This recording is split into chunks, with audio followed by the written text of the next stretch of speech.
É nosso convidado o Carneiro, deputado do PSD. Muito boa tarde, bem-vindo. Como é que responde a estas críticas? Há aqui uma preocupação com a mudança de cadeiras, neste caso da exoneração da provedora da Santa Casa da Misericórdia de Lisboa?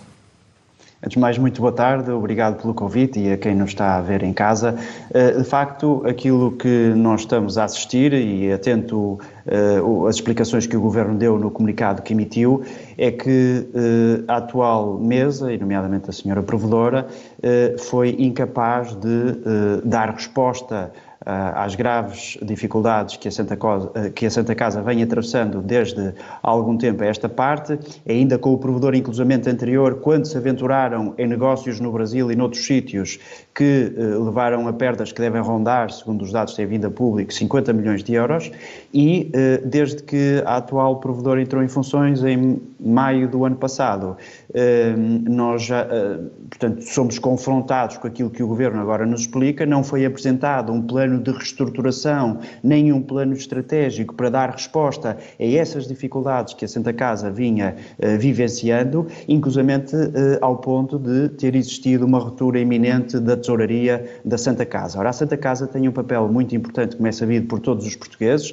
nos apoios sociais que presta, tem uma missão fundamental. Inclusivamente a Câmara Municipal de Lisboa veio queixar-se já de que a Santa Casa não está a dar as respostas necessárias e que, pelos vistos, era habitual que fossem dadas no que diz respeito aos apoios sociais. E, portanto, esta decisão do Governo não é uma decisão política, é uma decisão perfeitamente legítima. E espanta-me que o Partido Socialista venha dizer que há aqui alguma motivação política ou que há uma tentativa de colocar quadros partidários dos partidos que integram a AD. Vamos então ouvir a posição do Partido Socialista, está também connosco em estúdio. Sim.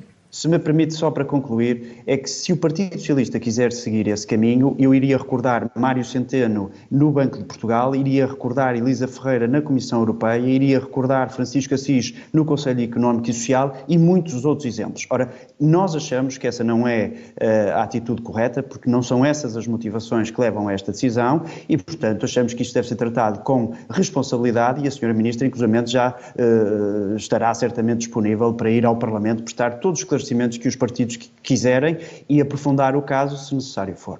Então ouvir Tiago Barbosa Ribeiro, deputado do Partido Socialista, está connosco em estúdio. Esta não é uma decisão política?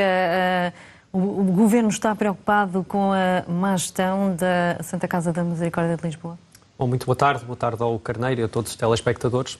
Bom, esta decisão é uma decisão verdadeiramente inusitada e é uma decisão que nos parece que começa a desenhar um certo padrão de atuação do Governo, que é afastar aquelas pessoas que, independentemente das suas provas enquanto gestores públicos, não têm, eventualmente não terão, não sei, a cor partidária do Governo. Foi assim com a direção executiva do SNS.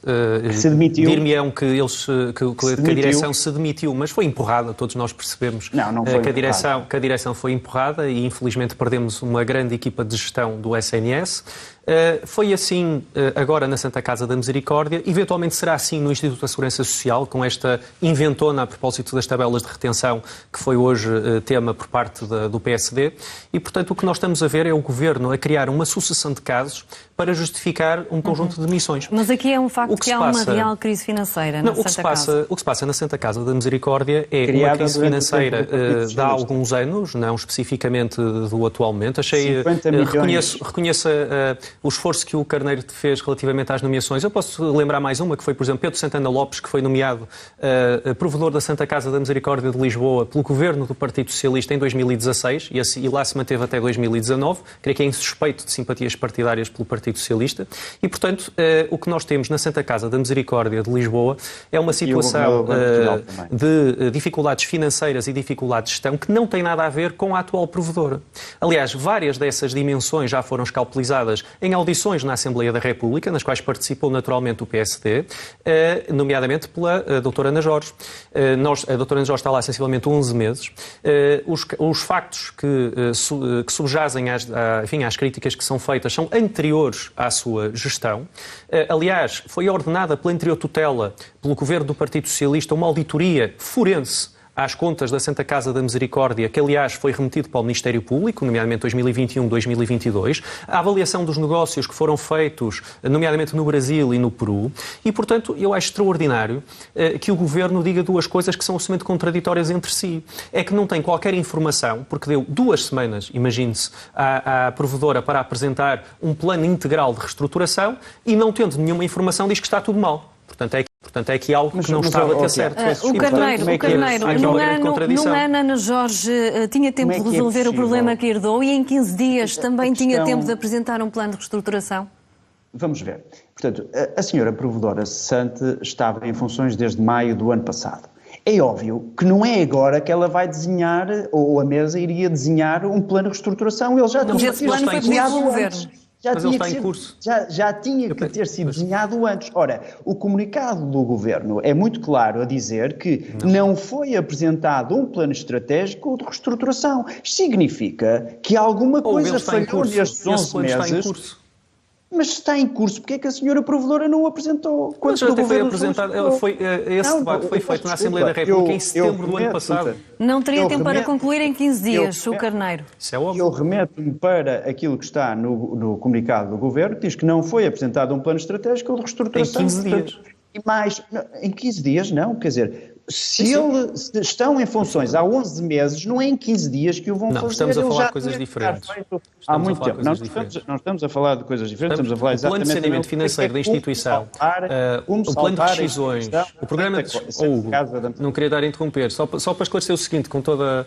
O plano de rescisões, o plano de saneamento financeiro e o designado plano de reestruturação é a mesma missão da atual direção da Santa Casa da Misericórdia. E isso está em curso, isso está em vigor e é de conhecimento público, isso nem sequer é matéria de uma situação em que há uma ruptura iminente. O que é sabido é que há 15 dias houve uma reunião, essa reunião foi pública, entre a senhora provedora, ou até agora provedora, e a atual tutela, em que lhe foram solicitados um conjunto de elementos num prazo que evidentemente não poderia ser cumprido. Certamente essa matéria será possível ser totalmente clarificada, porque o Partido Socialista deu entrada num requerimento na Assembleia da República que vai ser votado na próxima quinta-feira para ouvir a senhora provedora, ou até agora provedora, e a senhora ministra, na próxima semana previsivelmente. Portanto, vamos esclarecer tudo isso e certamente serão audições muito interessantes de serem acompanhadas e, portanto, aqui o que está por trás de tudo isto, todos nós percebemos, é voltarmos aos tempos do professor Cavaco Silva e do Estado de Laranja. E, portanto, o gestor público não é competente se não tiver o cartão do PSD. Parece ser essa a regra que está neste momento instituída. O Partido Socialista, que ficou conhecido como o Family Gate, com as nomeações partidárias com pessoas sem experiência para o Instituto de Emprego e Formação Profissional e para uma série de organismos públicos, vem agora dizer foi o governo do Partido Socialista que nomeou Pedro Santana Lopes para a Santa Casa da Misericórdia de Lisboa. Pois, eu sei que... Mas é habitual esta troca de cadeiras quando há mudança de governo, de um lado e do outro? Não parece, e, portanto, isto não deve ser visto como uma mudança, como questões de cadeiras e de... Já vai poder falar, Hugo. Perguntava também, e pode ser uma pergunta para si, se é habitual esta troca de cadeiras quando há mudança de governo, e falo de um lado e do outro. Não há normalidade nenhuma de troca de cadeiras, não é essa a atitude do governo da AD. Agora, ouvir o PS dizer que esteve 8 anos no governo, a dizer que o governo da AD, que está há 15 dias no governo, quer fazer nomeações políticas, quando o governo do Partido Socialista não fez outra coisa do que isso mesmo, este é o primeiro ponto. O outro ponto é que não há padrão nenhum. O Tiago disse aqui uma coisa que eu tenho que refutar, não é verdade.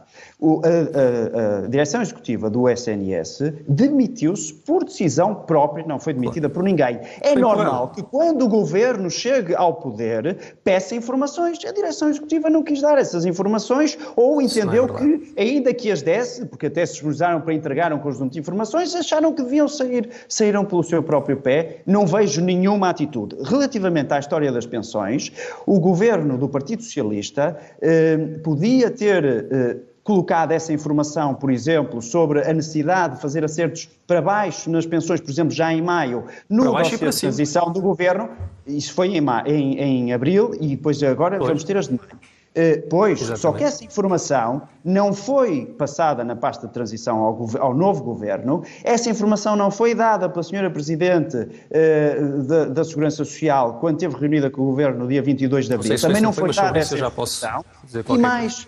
Estes acertos podiam ter sido feitos em fevereiro e em março, mas pelos vistos, houve uma opção política para não serem feitas. Nós temos que esclarecer isso. Para terminar este tema. Mesmo para terminar, eu gostava de dizer o seguinte, o governo da AD não tem nenhum receio de que os seus ministros vão ao Parlamento prestar os esclarecimentos que os senhores deputados entendam como necessários. Aliás, isso contrasta muito com aquilo que era a atitude do Partido Socialista, que sempre chumbou, ou maioritariamente chumbou. Não é verdade. Vamos ouvir a resposta do Tiago Barbosa Ribeiro para terminar este tema. Tiago. Isso não é verdade. O Hugo não faz parte da Comissão de Trabalho. A anterior ministra foi várias vezes à Assembleia da República e à Comissão de Trabalho esclarecer estas matérias quando o Partido Socialista tinha maioria absoluta e, portanto, nem sequer é um facto.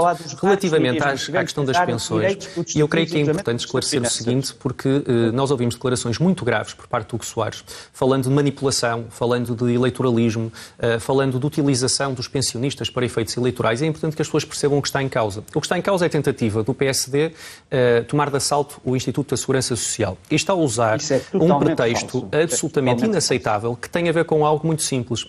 No dia 29 de dezembro foram entregues à Segurança Social as novas tabelas de retenção. E é possível haver umas novas tabelas de retenção porque o Governo do Partido Socialista baixou o IRS, a tal grande baixa de IRS que agora a AD votou contra e que agora assume também começou, felizmente. E o que nós vimos foi que em janeiro, naturalmente, essas tabelas tiveram uma tabela provisória relativamente ao IRS que ficou em vigor para este ano. Falamos de um universo de 350 mil pensionistas. Desses 350 mil pensionistas, 180 mil, aliás, mais de 180 mil, tiveram retenção a mais, não tiveram retenção a menos. Pagaram mais de imposto do que aquilo que deveriam ter pago. Em 140 mil, portanto, menos do que os que pagaram mais, cerca de 40 mil a menos, tiveram um acerto, exatamente, tiveram um acerto para baixo. Ora bem, evidentemente não há nenhum eleitoralismo quando as pessoas pagaram mais IRS do que aquilo que deveriam ter pago. Isto acontece todos os anos. Muito bem, fica clara a posição dos dois relativamente a este tema. Vamos avançar com outro assunto que está também a marcar a atualidade. Peço-vos que fiquem. O Carneiro, como é que reage às críticas à ideia do Governo que defende serviço militar para jovens que cometam pequenos delitos? Eu acho que era muito importante que todas estas posições que foram agora conhecidas, que acabaram de passar, levassem em consideração o enquadramento em que estas declarações do Sr. Ministro decorreram. Como sabem, no fim de semana decorreu a Universidade da Europa, que é um momento de formação dos partidos da AD junto dos seus jovens, portanto, jovens, sejam jovens militantes ou jovens independentes, que querem ouvir falar sobre os temas da Europa e outros da governação, enfim, que são abordados por políticos no ativo ou até políticos que não estejam no ativo. E o Sr. Ministro, se viram até pelas imagens, que eu acho que é muito importante, constatar o tom de informalidade e de à vontade com que ele se está a dirigir aos jovens, num tom de reflexão crítica sobre os caminhos que poderiam ou não ser equacionados, nós facilmente conseguimos concluir que o Sr. Ministro ali não fez nenhuma proposta em concreto de fazer isto, seguir este caminho ou seguir aquilo, e muito menos respeitante ao serviço militar obrigatório, portanto, muito menos. O Carneiro, a Ministra da Administração Interna, também falou nesta possibilidade. Já lá vou. A senhora Ministra da Administração Interna, tanto quanto é do meu conhecimento, foi abordada pelos senhores jornalistas.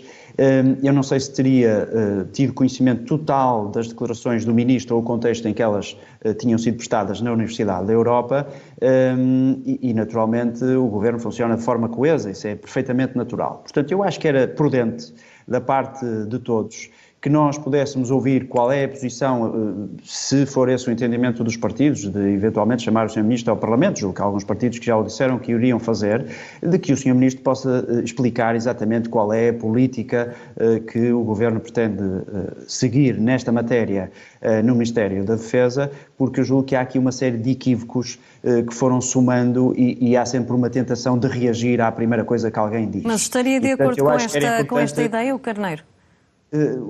Repare, aqui quem tem que definir a política nesta matéria é o Governo, não sou eu. E, portanto, eu acho que é importante perceber. Pois, eu acho que é importante perceber qual é a posição do Governo sobre esta matéria, porque ouvir o Dr. Nuno Melo, enquanto Ministro da Defesa ou líder do CDS, numa universidade da Europa, a falar para alunos nessa universidade de forma absolutamente informal, não está a fazer nenhuma declaração política sobre uma determinada opção, nós temos que perceber que não podem ser extraídas todas estas conclusões que nós ouvimos e que é normal, às vezes no espaço público possam existir equívocos e esses equívocos devem ser clarificados, esclarecidos. Certamente que o Sr. Ministro terá a oportunidade de o fazer, tanto quanto é do meu conhecimento, inclusivamente já fez declarações à imprensa, já depois dessas, em que clarifica também a sua posição, dizendo que não há serviço obrigatório, nem nada do género, portanto, nem obrigar ninguém a fazer... Vamos ouvir a posição de Tiago Barbosa Ribeiro. Considera também que não é possível extrair para já conclusões sobre aquilo que foi dito pelo Ministro da Defesa e pela Ministra da Administração Interna? Bom, é possível extrair que este Governo permanece em sucessivos equívocos e desta forma os ministros nem vão conseguir governar porque não saem da Assembleia da República e vão estar sistematicamente a ser chamados a clarificar as suas posições. Naturalmente, quando um ministro intervém num espaço, seja ele um espaço de formação ou não formação, um espaço de um partido ou fora dele, fala com o ministro. E, portanto, o que nós vemos aqui, já tivemos o serviço militar obrigatório, já tivemos uma dimensão voluntária e agora temos a dimensão correcional, que é o serviço militar correcional. O que demonstra, para além de um disparate absoluto, obviamente nunca vai acontecer nada que se assemelhe, um grande desrespeito pela instituição militar, é também importante de referir a visão que preside ao próprio conceito de reinserção social. Eu vi as declarações de Nuno Melo, enfim, um jovem nasce de uma família desestruturada e, portanto, vai para a tropa, não é? Foi um bocado o que ele disse. Isto é um disparate absoluto. É um desrespeito também pelos técnicos de reinserção social, pelos serviços da segurança social, pela forma como muitos destes jovens são reinseridos socialmente por delitos menores e, evidentemente, que não devem, não podem e não serão encaminhados para o serviço militar porque cometem um delito. Eu percebo que a estratégia isto é um disparate absoluto. Foi reiterado pela Ministra da Administração Interna e, portanto, o Governo precisa não só de coesão, mas de comunicação e de orientar um pouco a sua mensagem. Isto não passará de um disparate. O Ministro terá que ir à Assembleia da República. Nuno Melo é conhecido por vários equívocos. Esperemos que não os mas tendo em conta aquilo que conhecemos das palavras do Ministro da Defesa e da Ministra da Administração Interna, esta ideia defendida é comparável a serviço militar obrigatório?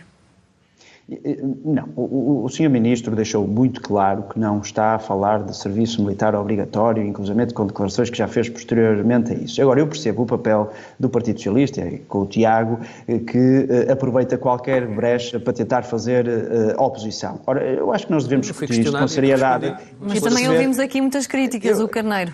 Não tenho pessoas ligadas às Forças Armadas. E por isso é que eu me debrucei e tive algum cuidado a fazer o histórico dos momentos em que tudo isto aconteceu, quer na Universidade da Europa, quer o contexto em que a senhora Ministra faz as declarações que faz, e portanto é importante perceber tudo isso para nós fazermos um juízo que seja justo. E aquilo que a oposição, neste caso o Tiago, está a tentar fazer é extrair da posição... Eu ouvi as declarações do Nuno Melo e comentei a senhora Ministra. Eu também ouvi, e ouvi então, muito bem. Ouvimos o mesmo.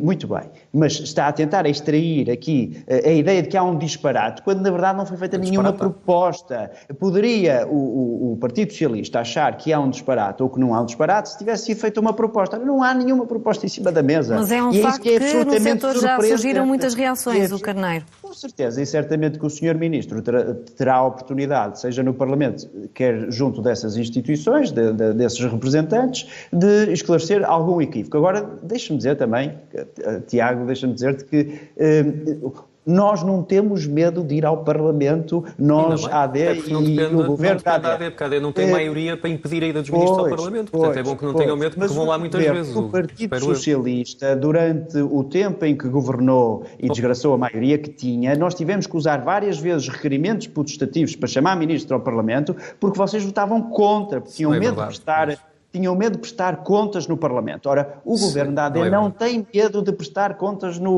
Parlamento. E é muito importante. Não é isso que está em discussão sequer. Tiago, eu tive o serviço militar correcional. Nessa negociação dos debates quinzenais, não vamos falar nisso porque o vosso objetivo era tornar o Parlamento num espaço de colóquio, acabar com o ping-pong, recordo os portugueses que isso é importante e nós batemos o pé para que isso não acontecesse. Porque se fosse por a vontade do Partido Socialista, os debates com o Primeiro-Ministro passavam a ser um colóquio, uma conferência... O Partido Socialista, o Nuno Melo não é do Partido Socialista. Pois, mas referiste os debates quinzenais e eu agora estou a referir o histórico disto, também é importante que as pessoas percebam. Portanto, se o Sr. Ministro for chamado ao Parlamento, certamente que ele irá prestar as declarações, as explicações que tiver que prestar. Agora, é importante perceber que ele não fez uma proposta, ele estava a falar de forma descontraída com os estudantes na Universidade da Europa e, portanto, não estava a fazer uma proposta... Temos de muito melhor sobre essas formações. Só para terminar, Barbosa Ribeiro, são necessárias mais explicações para percebermos realmente qual a proposta do Governo? Bom, não se percebe, de facto. Eu não vou valorizar excessivamente isto. Parece-me, de facto, um disparate, independentemente do conteúdo. Eu percebo, enfim, o que tentou aqui, enfim, está a fazer o papel dele, tentar justificar. A Sra. Ministra foi perante um jornalista, o Nuno Melo, o Sr. Ministro da Defesa foi na sessão de formação. Bom, foi um disparate e, evidentemente, não tem... Chamem o Ministro ao Parlamento. Muito bem, vamos deixar o Tiago terminar. Vão chamar o Ministro ao Parlamento? O Ministro irá ao Parlamento, sim. O Ministro vai ao Parlamento e, portanto, não passará de um disparate. Já foi criticado por todos os agentes do setor, mas eu insisto, o problema aqui não é tanto este disparate, é a visão que o Governo, e em especial o CDS, neste caso em particular, enfim, e a Sra. Ministra da Administração Interna, têm, não tanto, mas também sobre a dimensão do serviço militar, mas sobre o papel da reinserção, achando que os jovens são reinseridos socialmente por serem colocados no serviço militar. Isto é um disparate. Ficou clara a vossa posição. O Carneiro, temos mesmo de terminar. Eu estive na subcomissão de assuntos prisionais na legislatura anterior. Não vamos falar de reintegração porque a falta de técnicos de assistentes sociais e a forma como os jovens são abandonados em muitas dessas instituições e foram durante 8 anos pelo Partido Socialista é absolutamente dramático. Portanto, se quiserem falar disso a sério, então vamos ver o que vocês andaram a fazer durante 8 anos, que é educar os jovens nos quartéis. Temos de terminar. Isso é que foi um grande disparate. Vamos esperar por mais explicações. Agradeço aos dois uma vez mais a presença no 1820. Uma boa tarde. Voltamos a seguir a um intervalo. Até já.